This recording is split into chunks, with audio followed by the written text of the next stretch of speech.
At 3:41 p.m. on a Saturday, a whistle blew at our neighborhood pool and a woman in a visor pointed at my dog. "No pets," she snapped. "Take it out." Atlas, my service dog, didn't bark, didn't flinch, didn't even look at her. He leaned into my leg the way he's trained to do when my chest gets tight. By sunset, the HOA would have a federal case number, 2 officers would politely exit stage left, and a HUD investigator would schedule a meeting no one on the board was ready for. But at 3:41 p.m., it was just me, a calm German shepherd in a red vest, and a stranger yelling, "It's just a pet." The pool had no pets signs on both gates. That's normal. Atlas isn't a pet. He's trained to interrupt panic episodes, block crowding, and wake me from night terrors.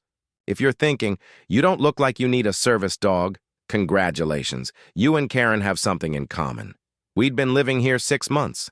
I'd already filed a reasonable accommodation letter with the management company when we moved in. Doctor's note, brief description of tasks, no medical details, everything by the book. The property manager emailed, "Accommodation approved. Assistance animals permitted in common areas." I saved the PDF like it was the Wi-Fi password. That day, I walked in with a towel over my shoulder and a paperback. Atlas wore his vest. We found a corner chair in the shade. He curled under it, nose on paws. "Gold medal for goodest boy, cue the visor." She marched over with a lifeguard in tow. "No pets," she said. "Pool policy." "He's not a pet," I said evenly. "He's a service animal. Do you have papers?" She fired back. "There's no such thing as service dog papers," I said. "You can ask if he's required because of a disability and what tasks he's trained to perform." She blinked like I'd spoken in calculus. "This is a family area," she said, louder now for the audience. "If you don't leave, I'm calling the police." I reached into my bag, handed the lifeguard the email printout with our approved accommodation, and tried to go back to my book. The lifeguard looked at the paper, then at the visor lady, then at me. "Ma'am," he said carefully, "this looks—" She snatched the paper, scanned 3 words, and announced, "Fake." Then she pulled out her phone and dialed 911 like she was ordering brunch. Across the deck, my neighbor Gabby started filming. "You cool?" she mouthed. I put a hand on Atlas's shoulder. "We're okay," I mouthed back, not entirely believing it. 2 officers arrived. They didn't draw batons or do the slow walk. They just stepped inside, saw the vest, and asked, "Is he a service animal?" "Yes," I said. "He's trained to mitigate a disability." I listed the tasks. Atlas looked up at me and yawned, which I think is legally adorable. The visor lady, whose name we would later learn was Diane, board member and chair of the pool committee, because of course, started in. "He's lying. That's a pet. There are kids. There are allergies." One officer turned to the lifeguard. "Is there a disturbance?" The lifeguard stared at his toes. "Not from him." The officers nodded at me, then at Diane. "This is a civil matter. We're leaving." And they did, which was the most peacefully I've ever seen a plot twist happen. We stayed 15 more minutes just to finish a chapter and a slow victory sip of lemonade. Then I took Atlas home, not because I had to, but because my hands had started to shake. That evening, I emailed the property manager. Subject, "Service animal incident at pool." I attached the accommodation approval, the pool sign photo, and Gabby's video. "Please confirm the board will honor the approved accommodation," I wrote. The reply came the next morning, clearly written by committee. "The pool committee enforces a no pets policy for health and safety. Your animal is not needed at the pool and created discomfort among members. Please refrain from bringing it to amenity areas." Sunny smile emoji? No. They doubled down. I printed the email, highlighted things like a high schooler cramming, and called a local fair housing nonprofit. A woman named Teresa picked up. I told her the story. She said, "You already have an approved accommodation on file?" "Yes." "And they still barred access?" "Yes." "Also demanded papers." "Okay," she said, voice level. "That's not how this works." She walked me through the basics. Under the Fair Housing Act, FHA, HOAs must reasonably accommodate residents with disabilities, including allowing assistance animals in common areas.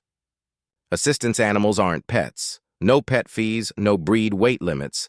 They may ask limited, reliable documentation if the disability and need aren't obvious, but they can't demand a government registration or special ID. That doesn't exist. Allergies fears are not grounds to exclude. You accommodate both where possible. They can require the animal to be under control, housebroken, and not a direct threat. We can help you file with HUD, Teresa said. It starts a real clock. We filled out the HUD intake online together. Dates, names, emails, the approval PDF, the pool sign, and the video. She said, expect a case number in a couple weeks. It arrived in 11 days. Case opened, investigator assigned. I forwarded the email to the property manager with a gentle line. I'm happy to resolve this informally, and hit send. A woman named Rochelle from HUD called. I'd like to interview you, she said, and then the board. She sounded like the kind of person who labels her spices and wins arguments with her eyebrows. We scheduled. She recorded our Zoom like a true professional. Describe the event, she said. I did. Describe the tasks Atlas performs, she said. I did, in general terms. Any prior incidents? None. Can you send training records? I sent a basic letter from the organization we trained with, not required by law, but it never hurts to be overprepared. Next, she interviewed the lifeguard, then Gabby, then the officers, then the board president, and finally Diane from the visor squad.